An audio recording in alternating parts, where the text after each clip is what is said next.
share. So I guess just to start to think about this, I've always said this through different talks that we've had together, but technology can sometimes be taken for granted and maybe overlooked in our overall business strategy. And right now, as our state is slowly opening up, and most of our companies are starting to plan to get back into the offices and in some form or another. But what will that look like? And what will it look like in 5 years? I think it's safe to say that the technology that we put in place to allow people to work from home has definitely curbed the spread of COVID-19. But I think it's also brought this technological strategy to more boardroom discussions than it has ever before. So, will we continue to use this strategy to conduct our business? Maybe there's a second surge of COVID. Maybe we can use the strategy for recruiting or just keeping our companies nimble. But just from all the discussions I've had and all the people I've talked to, I think that the question is, was this new option for our business a success? And then how do we measure that success? So I reached out to some of our member firms just to ask about their perspective and concerns in supporting this, this technological strategy that for some it could be new. So their feedback really helped me put this agenda together. So I wanted to thank everyone who shared their experience with me, and I hope that everyone today can get some meaningful things to take away from this conversation. So what I wanted to do is maybe just touch on a couple major topics. So we have this, we're going to return to an office. That's something that we're all dealing with. Some of us are still, working from home, and we have to figure out how that works. And there's all these projects, like consolidating our services, that maybe even projects that we have sidelined because of this.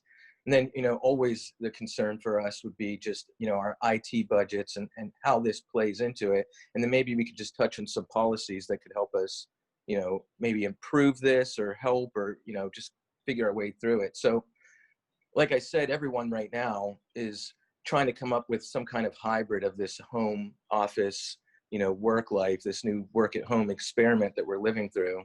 So just starting with the returning to office part, and I'm just curious for you guys' input. And like I said, you could put it in the chat or whatever. But, we're trying to go back into the offices. So is there, for different companies, we all have different reasons, but is there any pressure to go back into the office for a technological reason, like something didn't work, or is it a business thing, like the leadership said that we just have to be in the office?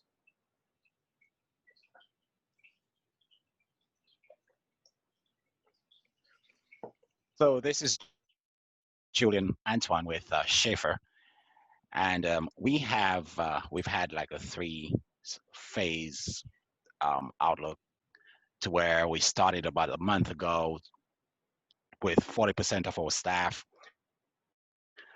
coming in, and that was optional for us. And on the 29th, we bump up to 50%. However, to be honest, I've been going to the office twice a week now, and there's been 6 people. So much for that 40%. But one thing I found out as the IT administrator there at Schaefer, I need to get in so that I can put my eyes and ears on my equipment to make sure that nothing is going to break down. I think most of you guys are familiar with Ben Forrest. He was my manager, and he's quitting, moving out of town. So it's going to be literally me being IT. So that's where we are. So to be honest, though, I believe that we at Schaefer have been able to be more productive at home than in the office, and it seemed to be working out quite well. So I'm going to see what happens on at the end of the month when 50% is made to come in. I still don't know if that's optional or what, but I'm going to see what happens there. But I'm certainly looking forward to going back to work to a little bit. Working from home can be getting a little old sometimes, but I think it's going to work out either way. Yeah, no, I think you bring up a good point. It is weird being disconnected and not having that connection. And that's why, I'm just wondering, the pressure to go back in may not be technical. I don't know if anyone's having, if the experience for someone is, well, this is not working because maybe the infrastructure wasn't set up for you to work remotely, or if it's more of, like Julian saying that it's, you know, we miss being in the office, and that's, that's just the thing. It's hard to collaborate and do things, and that's some of the things I was hoping to just talk about. So, for the people going back into the office, we have all these different health forms we have to fill out, and then there's all kinds of concerns surrounding it. So I'm curious, are you guys doing some kind of digital health forms to collect information from people to submit their temperatures or their current health state? This is Rick Bruck with Holland Associates. We are doing some simple digital forms that we created through Microsoft Forms on our Office 365 account. Ask some basic questions, and then we have some automation with flow behind that will alert certain individuals if their temperature is above 100 degrees. But the forms are working out excellent so far. This is from Are there, CTL. go ahead. Did I come in with somebody else talking? I'm sorry. No, you're good. We have introduced it on our dashboard. So when the people come in, they can't open that until they enter their temperature. So it's something like, to proceed to work on any of the applications, they are required to enter the temperature in before they start work. And if they're working from home, that same thing, they just have to say home, and it gets disabled and doesn't ask. We do have a monitoring tool which monitors who all logged in from home and who are logged in an office. And we have a similar tool available for visitors, and that is available front office, the receptionist, including the people who might be inviting somebody in, that it's mandatory that they take the temperature. Also, if the temperature is above 100, the tool automatically tells them to not come into the premises and follow the CDC guidelines and everything else. So we do have it in place on on the complete network for every user. Yeah, that's extremely interesting, because I think that you guys, I've heard you say over the past couple talks about how the dashboard is where you guys live, and that it's an interesting way to do enforcement. What about people that, I think one of the difficulties, one things that I see is, how do you know that they filled this form out when they get into the office? If you don't have a nice system like CTL, that they can't get into their work if they don't fill it out. What are other people being asked about, like, enforcement of filling out this information? Yeah, that's a good question. So our HR reviews the forms that come in, and they know exactly who hasn't filled one out and who has. But we could definitely use more of an automated system rather than the way we're doing that. We've not gotten any kind of pushback from the employees on having to fill the forms out, though. I guess just the last point on this topic that I'm wondering about, is anyone concerned about maybe HIPAA considerations and stuff like that in the information that's collected inside of these health forms? We have checked, and HIPAA it's not required. We have checked HIPAA regulations. Okay. And so this is not a requirement under HIPAA rules. So it can be shared. Okay. Well, that's interesting. So I guess moving on, some of the other things, if we're going back into the office, and, the IT group, especially the help desk crews within our teams, they're kind of on the front line, right? They would always have to go to people's desks and touch their computers, hook up their monitors, hook up their computers. So I'm just wondering if we've made plans, and if maybe someone could share some things they're doing to protect the safety of their IT groups.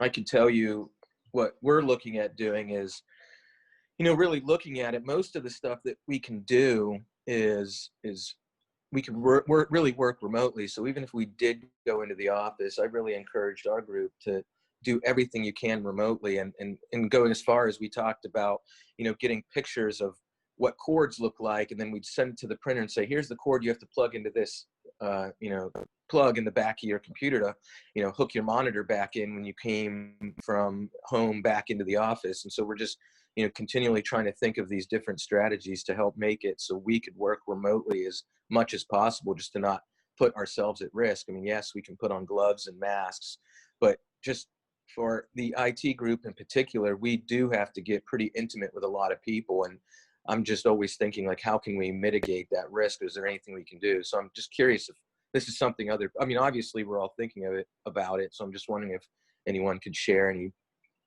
things that they've done for this process. As far as Schaefer is concerned, everyone has Zoom on their machines, and we have that support feature. So whether you are in the cube next door or in one of our other offices, I just pretty much Zoom you and do the things that we need to take care of. The times when if I have to go to a cubicle, I think one of the things I always run into, there are some engineers who are pretty lax at wearing a mask and all of that. And then you get into the cubicles, even though you have a mask on, they don't have a mask because they don't care to wear a mask. And that's always a very uncomfortable situation. But it's mandatory at Schaefer, if you are within that 6-foot distance from somebody else, that you must wear a mask. Now, as to making sure that those guys, the engineers, have masks on when they're interacting with the IT, that's a different question right there. But for the most part, I do all things through Zoom there. Mm-hmm. I think that brings up another really good point, because we are starting to do, because of this new reality of keeping ourselves safe from getting any kind of coronavirus, we're looking at all this social distancing stuff. And so now we're kind of, I guess, discouraging meetings in meeting rooms with a large group of people. So I think everyone's going to be sitting at their desks having virtual meetings. And I'm wondering if people, do people have in environments that are not majority laptops? How are you bridging that gap for the people who have desktops and maybe not have cameras and headsets? Like, are we buying them? And if we're buying them, what's working?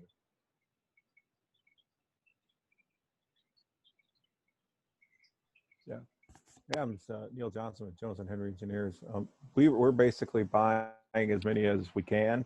It's just the spike cost of the individual decent ones have gone up enough to where if people aren't having it, we kind of just shift them into one of our pod rooms or huddle spaces and have them do their meeting there, and then they clean up afterwards. They just give it a quick wipe down with the wipes and things.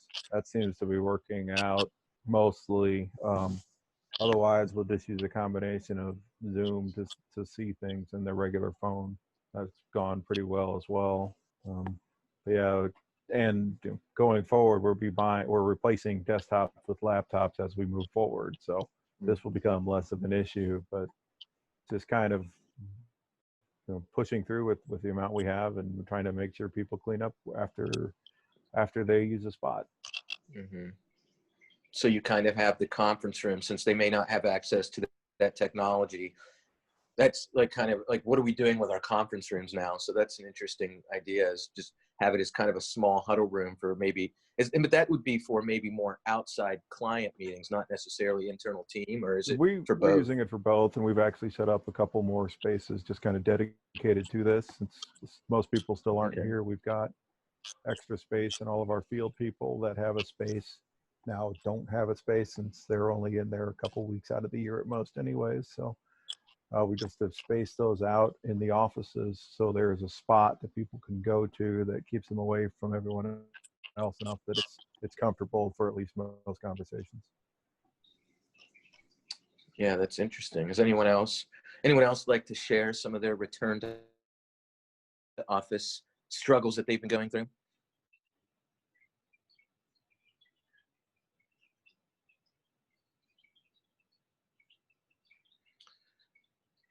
Well, I mean, as far as, you know, the way we're going to have to work now, going into the office, I mean, we're going to trickle back in, and they don't know. I mean, there's still talk of maybe a huge second wave, and they might have to shut states down again. So we really, I think, still have to focus on this work from home, you know, mentality that we've set up, and we put all this infrastructure in place.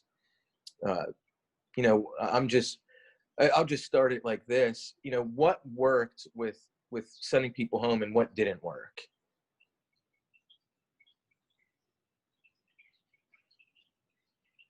I'll say something that I think that we found that didn't work too well, and it was obviously people's home networks. Their home networks had, you know, so many different issues, whether they didn't want to reboot their router or they had a really slow, you know, service. There's people with dial-up. So I think that's one thing that I would put in the category of, like, it just didn't work. So I don't know if other people have stories or something to share. Yeah, one of the things that has that's put us on the forefront of this. Over the years, we've been working on upgrading our infrastructure at Schaefer, and had the robust firewall, had new switches placed in, and more so because we moved downtown about a year and a half ago.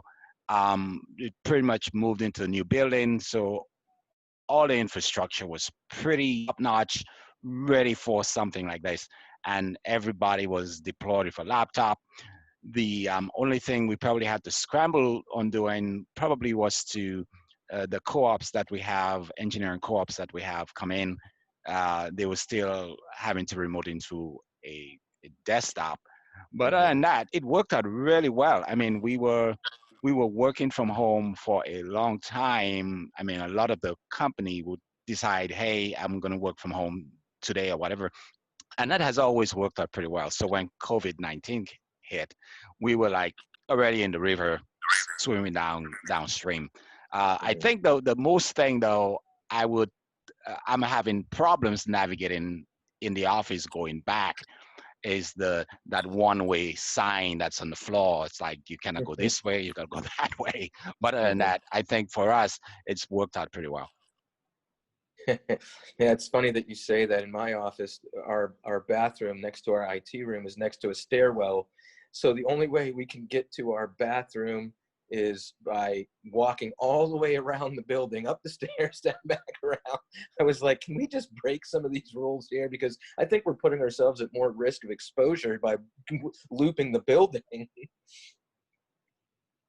So has anyone, you know, there's this going back into the office, and we have all these people. Some people are, I think, because of the childcare situation and all the things going on, there's always going to be, especially for the next couple months, there's going to be this group of people that have to split their time between the home and the office. And we've never really had to support that home as much as possible. So I'm wondering if anyone's getting policies in place about giving stipends to employees to help upgrade. I mean, we've never done this before, but now it's part of our reality. So I'm wondering if there's stipends being given out for individuals to upgrade. Maybe, you know, they could upgrade their chair in their house. They may have to upgrade their monitors. They may have to upgrade their router. I don't know. Is anyone getting into these kind of things or talking about these kind of policies?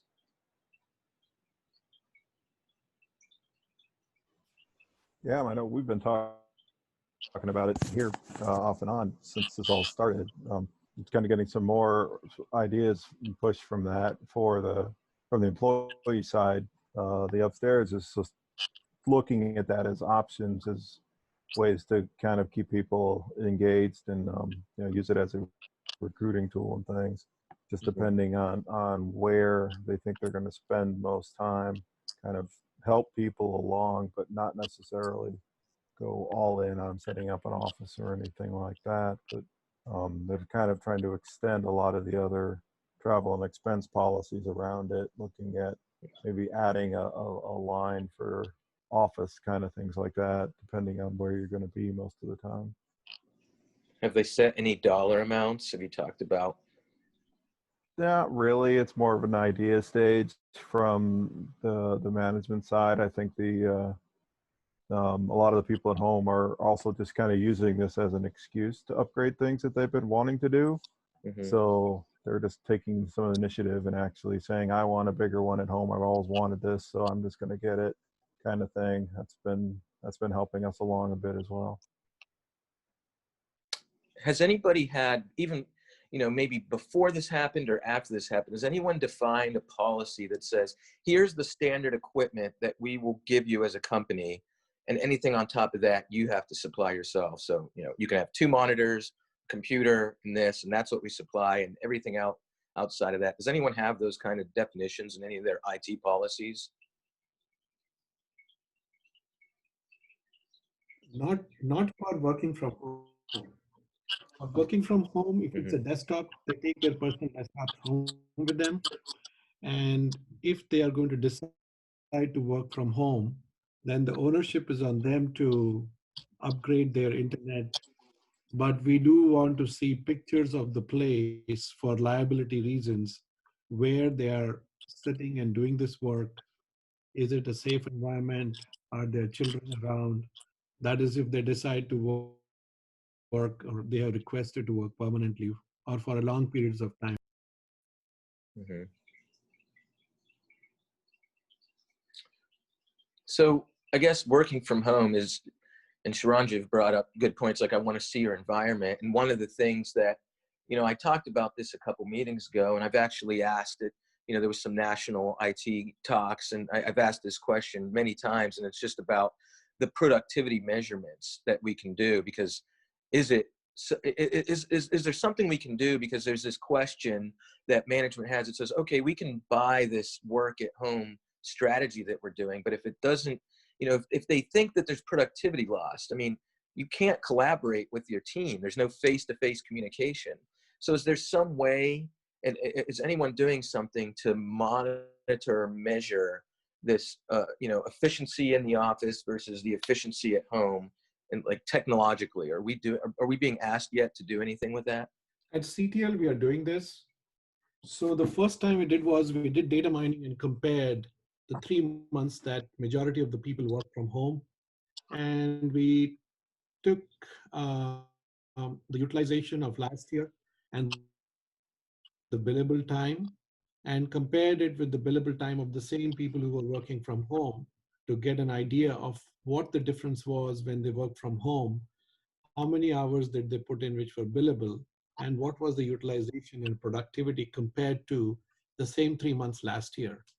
And we have put in an app in place which gives us this information whenever we need it with a filter. So yes, we are putting it in place, and we have shared this information with all the managers who are approving their employees to work from home. Mm-hmm.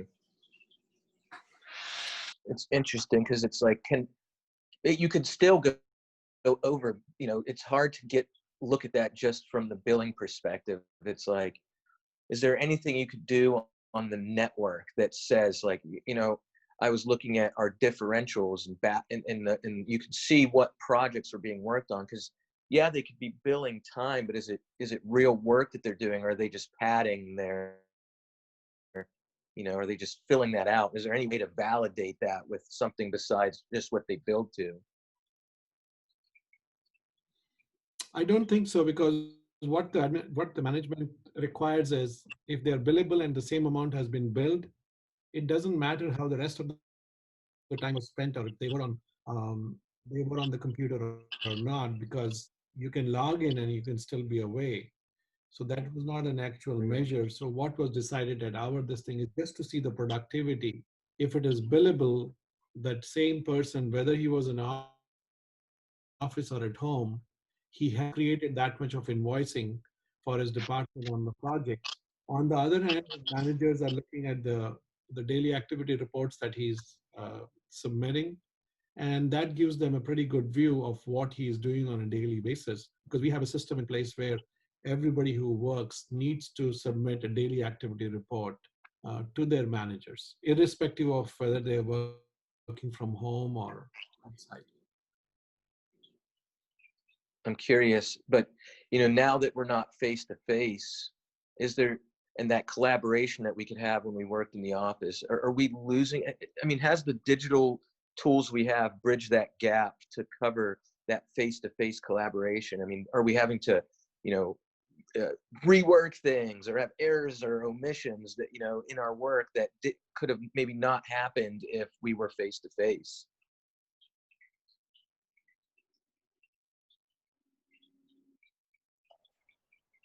Yeah, I think those are probably hard things to yeah, go ahead, Chad. This is Chad from Bearbacker. I was just going to say that one of the biggest things I think that our leadership missed was being able to hear a conversation a cubicle away, know the answer, and join in and help with the solution, especially between our engineers. So I think that was one of the leading reasons why they wanted people to get back in, is just for that in-office collaboration that's not planned. It's just you know, impromptu type stuff. So but there's no, from what we've tried, the different reports, I've been writing more reports and SQL queries to try to get data out of our system. But what it really comes down to is people are billing their time, whether they're achieving as much work or not. You can't look at billable. So I think that it won't shake out until all these contract values start hitting what's being invoiced and there's still work to be done.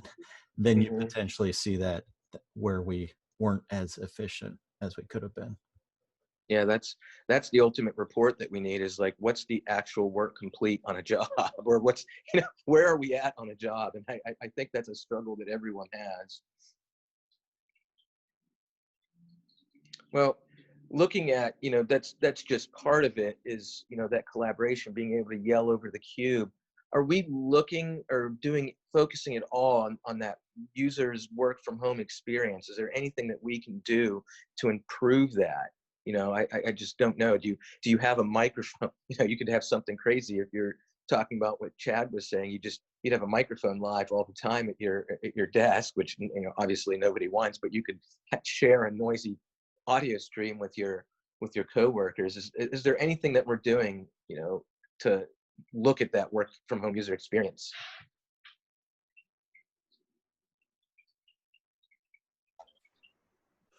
I think there's tools out there like Teams that potentially have the capability. It's just making sure that they're set up. It's also getting the people to use it, because it's kind of a different way of doing things. Yeah. Users take the change very well. I'm being sarcastic. Hey, Adam, this is Rick with Hall & Associates. I've had conversations with our users to find out what isn't working at home, why some of our users do need to get back into the office. And some of the conversations have been around collaboration, that they feel if they're in the office, they're able to collaborate a little bit better. They have maybe a document in their hand that they can share, and then they've got maybe a couple things up on the screen. And we got to talking about how we could replicate that at home. And, you know, we're currently set up on Teams where you can only share one monitor. But if we had everybody at home on two different, you know, dual monitors, and then our users able to share their work out that are on both of those monitors, I think that would help a lot with collaboration. But as far as I know, Teams doesn't allow that. We can only share one monitor out at a time, which is kind of an inconvenience.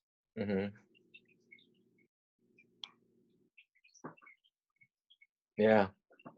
No, I mean, I don't know if people want better equipment at home. Do they need better laptops? Or, you know, I know there's probably a group of us that are still have desktops, and not everybody has a laptop. And so it's like, you know, what do we do to fix that?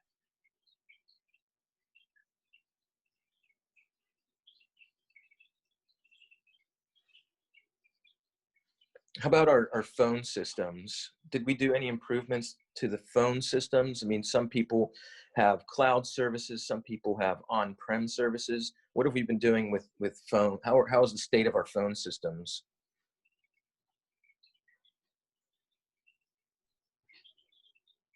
This is John with DLZ. For us, I mean, we use Zoom for a lot of collaboration and meetings. We currently use AT&T UC, and we're getting ready to switch to Zoom phones.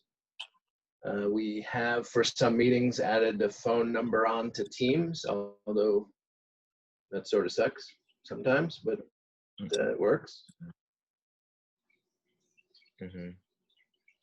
Yeah, Yeah. this is Julian with Schaefer. I mean, we've always encouraged users to forward their phones to their desk numbers to their cell phones, Mm-hmm. and a lot of the users are getting stipends for their telephones, so that works out pretty well. I don't want to segue there, but I have a quick question for you guys on this one.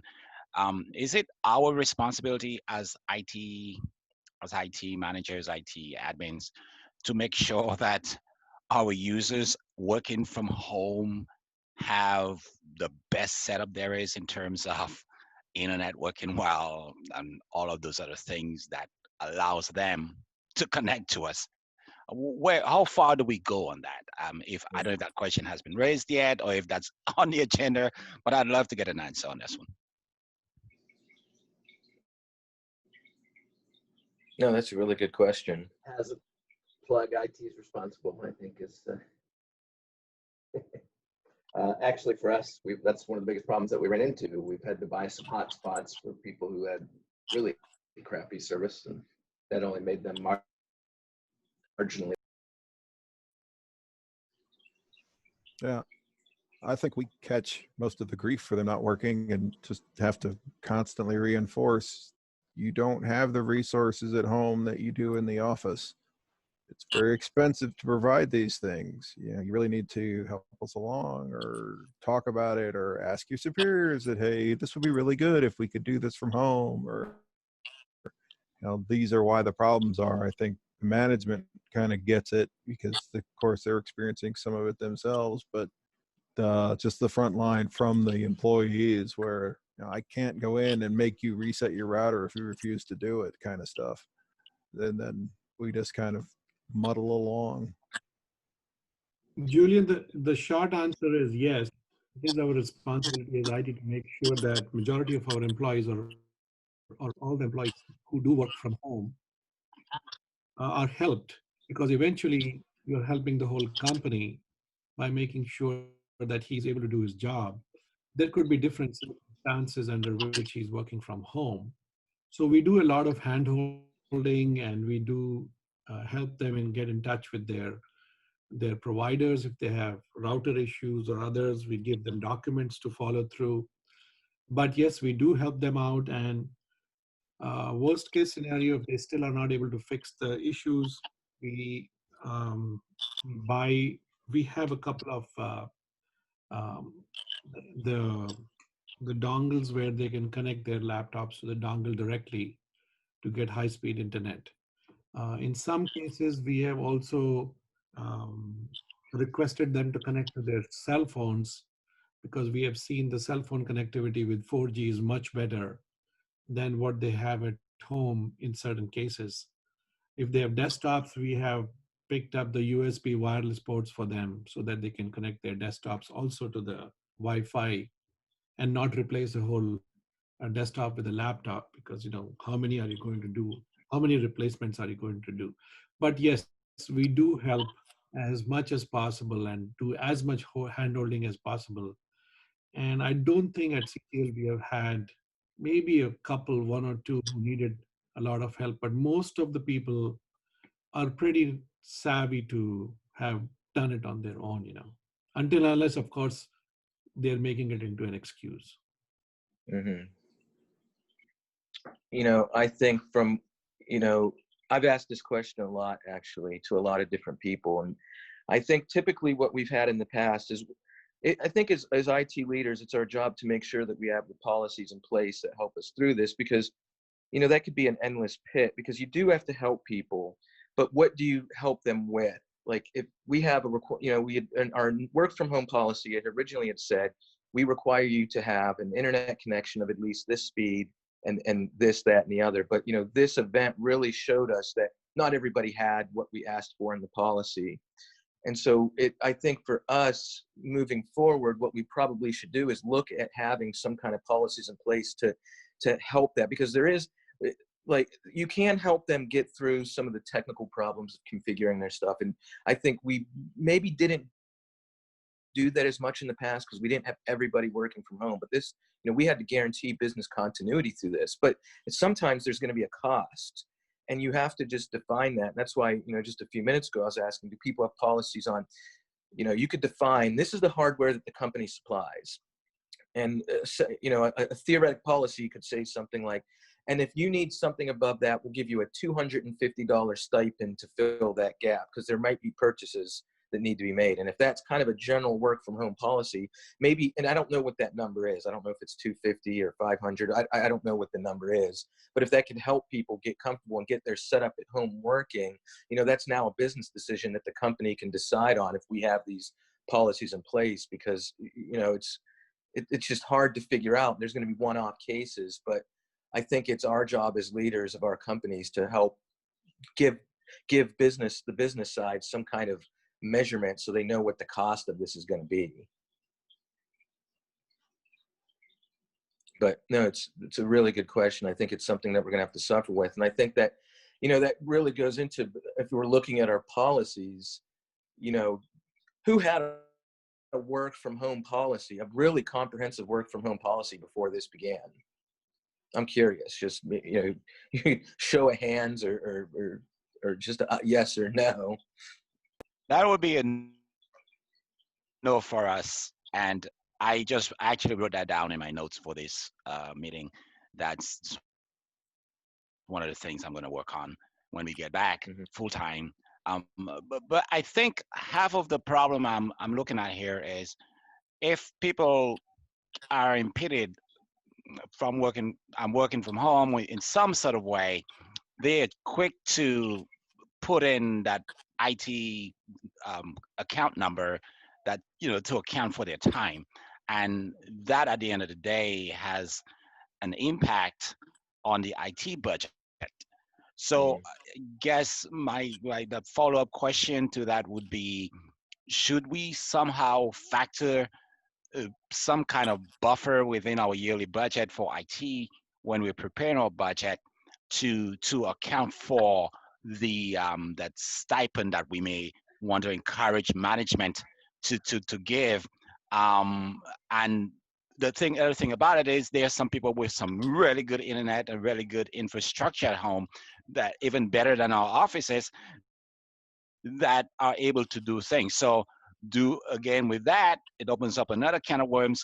Do we just open up, say, hey, we'll give you a stipend to improve your connectivity experience at home? Or do we just give it to the people who are really struggling with that? So again, I know I don't want to take you down a rat hole, but that's pretty much where my mind is at this point. Mm-hmm. Yeah, this is Anyone? Rebecca with MS Consultants, and I think we have a sort of set of kind of standard, typical speed tests and signal strength tests that we run on the computers when they're at home if somebody's having a problem.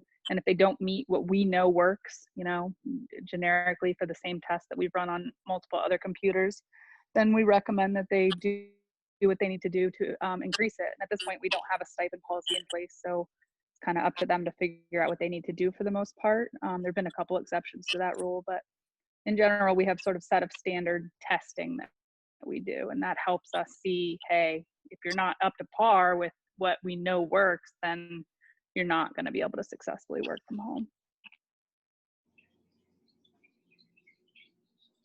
I think as far as budgeting for that overage, I would venture to say that if people are charging IT for their time, their utilization rate is going to go down, and that should be taken care of on the business side, because it would be hard to predict. I mean, I look at our budgets every year and I do a lot of statistics on it. I can kind of see what the charges are, and I know what that line looks like of how many people, just looking at past years of data, and I can kind of see what that would be. And so I can pad and budget things based on, the miscellaneous charges and stuff that that people, when they charge IT time. But I would think that on the business side, they would really be harsh on those people if they're charging a bunch of time to IT. I don't know how that would balance out. And especially with this event, you're not going to be able to budget this year's, overages or charges to IT. And I'm just venturing to guess, because we're not going to have a pattern like this again. But I don't know if anyone else has something to add to that.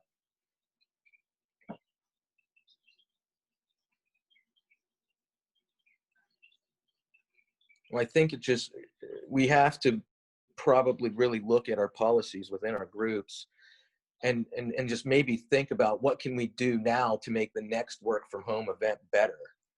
And we have to take our lessons learned and try to get these as policies, because once their policies and these things are in place, I hate to say it, but it's easy just to not think and go through these, and hopefully that covers it. And maybe now, we always talked about it in our disaster recovery and our business continuity plans to have these huge disaster situations that we could cover. But I think this really exposed it. Even us who thought they had the greatest of plans on paper, those didn't really work.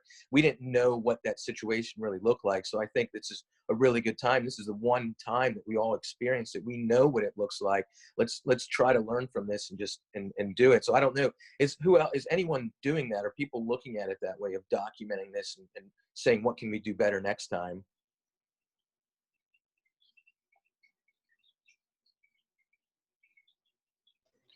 You know, Adam, that was one of my frustrations, is when I approached our leadership about potentially another wave or another issue. And I said, hey, can we sit down and talk about what investments we want to make now so that when this happens again, we'll be even in a better shape? Their answer was, we did such a good job this past time. We think we're good. We're good. So, whereas myself, I'd rather make improvements. So, and I know that some of that's budgetary related, but it's still a frustrating thing.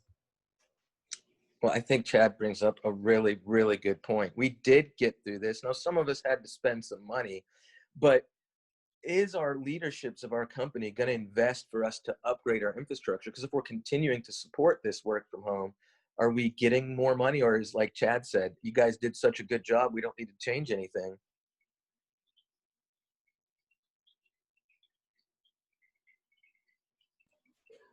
Hey, man, I think we're going to be getting some increased budgets just so people see the ease of it, and then where they can add value from having it. Better or worse, it's kind of we did enough to make sure we would have a standard for this kind of thing, but just going forward and then using it more and more as normal practice. The more you invest in the resources, the better your people work, better your output and percentages get. So they kind of see that, and it's just sort of trying to come up with extra to help that versus just the normal year-over-year budget and running and replacement schedule. Do we pull some of that to improve other areas we could improve in, or do we just kind of come up with extra funding to improve those areas in addition to the normal changes and increases? Well, I think one of the things that we would probably be investing in, and a lot of us are looking at implementing VDI in some sort of way. And I think that's probably what the next big investment. What are we doing for our VDI investments?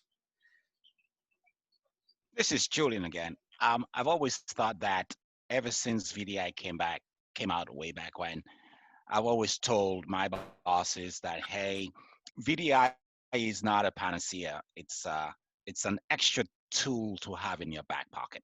So because it has its own limitations, and sometimes the servers may be acting up and all of that. What I'm going to do this year would be to say to my higher ups, now that we have had a full-blown reality test that we can work from home effectively, and it's because we've placed everything in the background in the server rooms and all that to get ourselves prepared for that. Now, going forward, here are our limitations that we saw throughout all of COVID. Let's fix that. So now we have a Citrix. I'm going to see if we can get Hyper-V, have a Hyper-V service spun up, and just have, a couple dozen machines just there sitting. And yeah, I know their licensing might be, we have to pay licensing on that. There are certain things like putting up a a couple of things in the cloud and just do all that. I think my biggest issue I've had with getting that point across is getting that point across. The communication. How do I effectively do that when I talk to you the first time? The light goes on, and let us do what we need to do to get there. So that's my biggest thing. But yes, some of all of the sort of solutions that we've suggested, the Citrix, all of this, the laptops, all things, these are not a cure-all. We should have little pockets of other things over there that we can jump to. If plan A doesn't work, then we can switch to plan B and go forward. You know, this is a very popular topic within the EC world of the VDI, and you can look at services. You know, there's a bunch. You can go to a full cloud solution. You know, I think some of our problems could be, you know, if your data is on premise and your computers are on premise, you have to have this physical computer and this physical data there, and then we jumped in, remoted into those computers, and kind of got this VDI-like experience for people working remotely. Our files are so big, people's internet connections are not good at home, so we have to come up with some kind of solution. So you start to go out and look, and then, you know, you can put your data inside of Amazon's web services or Azure. Then you can buy these virtual desktops that float next to the data. And, you know, you've seen, everyone knows WorkSpot, Iron Orbit, you know, everyone has a service for the workstations. But if you look, the cost of them is really high. And so you try to take these to your leadership, and the cost of, you know, a WorkSpot PC is the cost of a PC per year. Now we get what, 5 years, you know, 3 years, 5 years out of a desktop, and you're now going to leadership with this solution of a VDI solution. It's much more expensive. I mean, yeah, there's no capital expenditure, but it's a huge operating cost. And some people I've heard, and I don't know if you guys are talking about this, the way you can do it is, how do you offset that cost? If we didn't have that office, does the cost of not having that office give us more money in the IT group to have the conversation about purchasing these things? And I'm just curious if anyone is approaching it from that way. It's like, okay, we've lost this office, there's all that rent, all that infrastructure we don't have to pay for. Does that give us more money in the IT budget to support these things?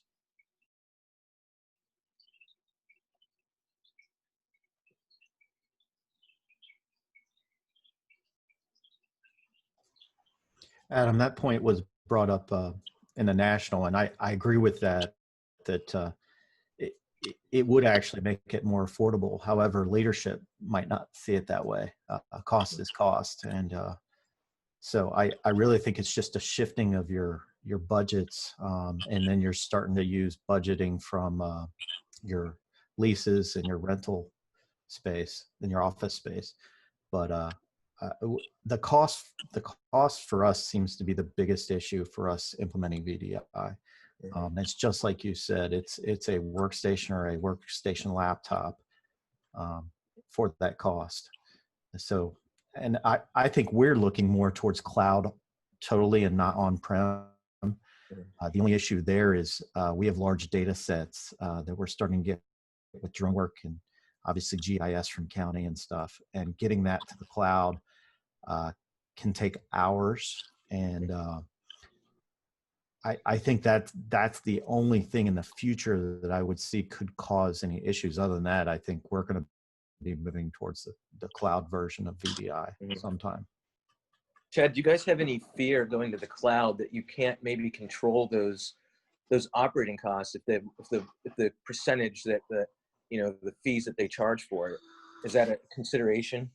No, the biggest issue we have in our situation, we have 4 offices, and some of those offices have a few people in them, and I have to put a full infrastructure in that office with servers, some redundancy, and everyone wants all their data to be there and local. So we're replicating between all 4 offices. So if I purchase anything for the company, I have to do it times 4.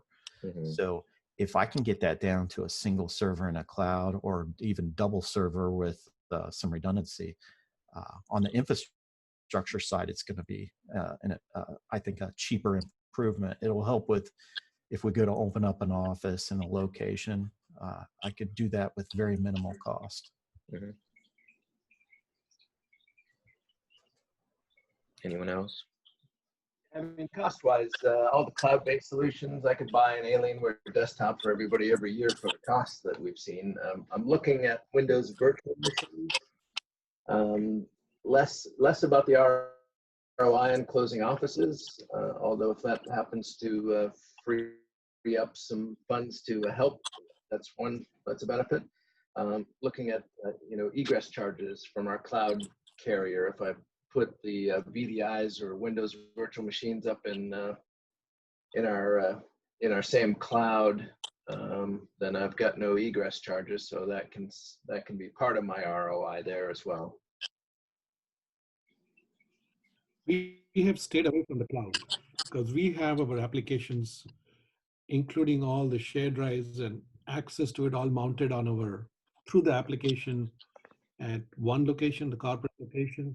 All our small offices, the only thing we make sure is that they have good internet connectivity and they all connect to this directly to the offices. So the only thing we have to be careful about is that we maintain these servers, which are at corporate, and have all the backup solutions in place. So we did work out the cost for cloud, and we have stayed away because we found it was much more expensive, and it is not in our control. If you want to do something, there is a lot of collaboration that goes into play. Eventually, we stayed away from it. Well, our time is getting low, and I still want to stick to this idea of, so we're going to have to try to squeeze our dollars somehow. And I think we all have different services that we've got in our company that maybe don't have full adoption, and maybe there's overlap. So I'm wondering if anyone's experiencing going through all the inventory of all the applications and systems that we have in place. Are we looking at consolidating things and simplifying it? Like, for example, Microsoft is doing what Microsoft always does. And if you've watched Microsoft over the years, they look at what was popular last year and they include it free with the next version of their product. So Microsoft Teams is a perfect example of a low-hanging fruit where, team members are saying, hey, I need to have Zoom, but we have E3 and E5 agreements that include Teams. So we're not buying Zoom. We're looking at just sticking with Teams, or maybe even targeting that. Or is anyone doing that kind of exercise right now?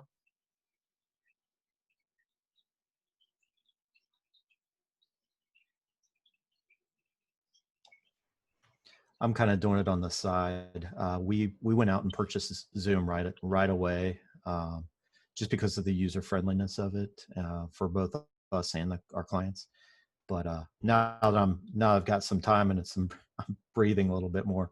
I'm going in and testing Teams and trying to figure out how I could implement it company-wide. Is anyone getting pushback saying, well, the client demands that we use X? Yeah, Adam, that's been our biggest problem. We've had clients all over that use 3 or 4 different things, and one particular user or set of people like that because that's their client, and then the other people hate it because their client doesn't use it. Or the one person has a bad experience, and all of a sudden, it's bad. So trying to figure out which one of those is going to work best for us going forward, and trying to kind of control that a little bit more without upsetting clients enough to where they get upset about it, or we still have to just maintain some things to keep a few people moving along. Costs be damned for that part. We already use Zoom. We've got a number of Department of Transportation government accounts that are saying, oh, our IT staff says we can't use Zoom because it's not secure, regardless of what we've implemented for the security standpoint. So yeah, we've had to buy phone numbers for Teams and stuff to host meetings on Teams. So that's a cost increase that we didn't really anticipate. Just one thing that even before this COVID thing came, and it's looking at our and this could be the time, now we can probably make more changes and implement more things, especially the budgets, are going to get tight for everybody. We all know that next year is it's going to be a lot worse than this year. It's going to be tough, and we're going to be looking at everything under a microscope. And I think if you really look at your IT budgets, your biggest cost is all the software that we purchase. And if you go through the software that you have, there's so much overlap inside of software. And one person comes into the organization, says, no, this is what we have to use. And then my favorite line that people use is like, no, the client dictated we have to use this. Well, you're at 60% submittal, and all of a sudden they came up to you and said the client dictated this. So my question is, and this could be a policy thing, like, people are saying the client demands us use X technology, but this is, you've told us this downstream 50, 60, 70% of the project that all of a sudden you need this. Should IT get involved more in the kickoff meetings of these things, or should we have policies in place to dictate that we have to define software requirements clearly in the beginning, or is this not a problem? I don't know.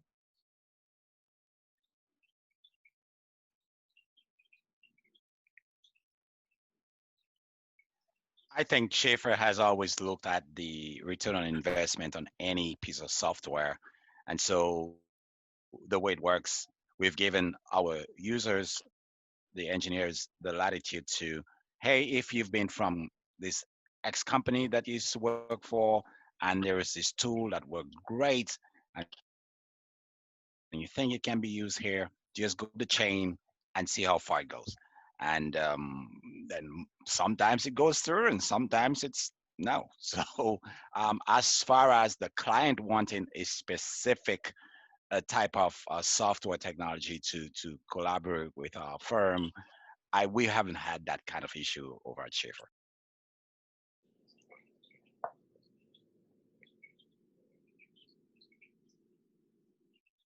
Anyone else?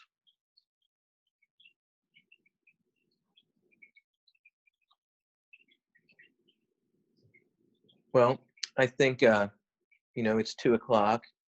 And we had a smaller crowd today, but I think we had a really good conversation. So hopefully we can continue this. I'd like to thank ACEC Ohio for putting this event together.